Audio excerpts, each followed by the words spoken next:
Have you ever wondered why some habits stick while others fizzle out? It's a question that has intrigued many of us, especially when we find ourselves repeatedly reaching for that snooze button or that extra piece of chocolate despite our best intentions. You see, habits, these little routines that we perform daily, are not just trivial repetitions. They are indeed powerful forces that shape our actions, govern our thoughts, and even mold our identity. From the moment we wake up to the moment we fall asleep, we are constantly navigating a sea of habits. The way we brush our teeth, the route we take to work, the way we respond to stress, these are all habits etched into the fabric of our lives. Understanding the mechanics of habit formation can help us gain control over these automatic processes, empowering us to lead more intentional, fulfilling lives. So let's dive into the science behind habit formation and discover how we can harness it to our advantage. When we talk about habits, we are really discussing the science of our brain's inner workings. The formation of habits is not a random occurrence, but rather a complex process driven by our brain's neural mechanisms. Let's delve into the latest research that has shed light on this intriguing subject. It all begins with what is known as the three-step loop: cue, routine, and reward. This concept forms the cornerstone of Charles Duhigg's acclaimed work, The Power of Habit. So, what exactly is this loop? The cue is a trigger that tells your brain to go into automatic mode and which habit to use. This could be anything from a specific time of day, a certain place, or even a particular emotion. The routine is the behavior itself, which can be physical, mental, or emotional.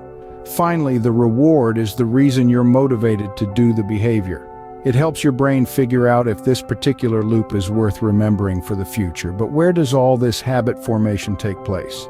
Enter the brain's basal ganglia, a group of structures located deep within the cerebral hemispheres. It plays a key role in emotions, memories, and pattern recognition. Decisions are made in a different part of the brain, the prefrontal cortex. But as soon as a behavior becomes automatic, the decision-making part of your brain goes into a sleep mode of sorts, which is why habits are so powerful. Now let's talk about dopamine. This neurotransmitter plays a significant role in reinforcing rewarding behaviors. When you perform an action that feels good, dopamine is released. Your brain loves this feeling and wants more of it. This motivates you to repeat the action, and thus a habit is formed. In essence, our habits are a product of our brain's quest for efficiency. By turning regular actions into habits, our brain saves energy and allows us to perform these actions without consciously thinking about them. As we can see, our brain has a fascinating way of making and breaking habits, but how does it apply to our daily lives? The answer to this question will lead us to the next part of our journey in understanding the science of habits. Knowing the science behind habits, how can you create positive, lasting habits? Let's dive right into it. To create positive habits, we first need to understand the habit loop: cue, routine, and reward. The cue triggers the routine, and the reward is what our brain craves, leading us to repeat the routine in the future. Identifying our cues and rewards is a crucial first step.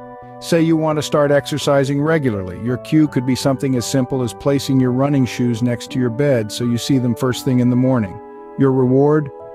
Maybe it's the feeling of accomplishment after a good run, or perhaps it's the delicious smoothie you have post-workout.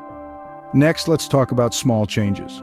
Rome wasn't built in a day, and neither are habits. Trying to overhaul your life overnight is a recipe for failure. Instead, focus on making small, manageable changes. This could mean starting with just 10 minutes of exercise a day, gradually increasing the duration as it becomes part of your routine. Now, on to the role of consistency and repetition. Our brains are wired to favor patterns we repeat. This is why consistency is key in habit formation. The more you repeat a behavior, the stronger the neural pathways become, making the habit easier to perform over time. So if you want to make something a habit, do it regularly. Let's not forget about patience. It's important to remember that creating positive habits is a marathon, not a sprint. It takes time for new behaviors to become ingrained in our brain's neural pathways. In fact, research suggests it can take anywhere from 21 to 66 days to form a habit. So don't be discouraged if progress seems slow. Also, remember to be kind to yourself. If you miss a day or two, it's not the end of the world. What matters is getting back on track and not letting small setbacks derail your progress. Creating positive habits might be challenging, but with the right understanding of our brain's workings, it's more achievable than you think. Breaking bad habits is just as important as creating good ones. But how do you go about it? Well, the first step is understanding that a habit is a loop, a trigger, followed by a routine, and then a reward. To break a bad habit, you need to disrupt this loop. One effective strategy is replacing the bad habit with a positive one. For instance, instead of reaching for a sugary snack when you're stressed, you could opt for a walk or a brief meditation session. The key is to ensure the new habit provides a similar reward to the old one.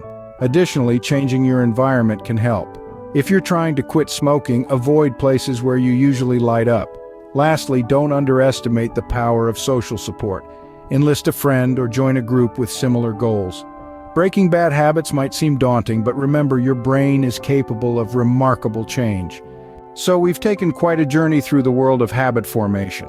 We've delved into the fascinating realm of neuroscience, understanding how habits are formed in our brains. We've explored how these routines are not just mindless repetitions, but deeply ingrained patterns of behavior that can be harnessed for our benefit.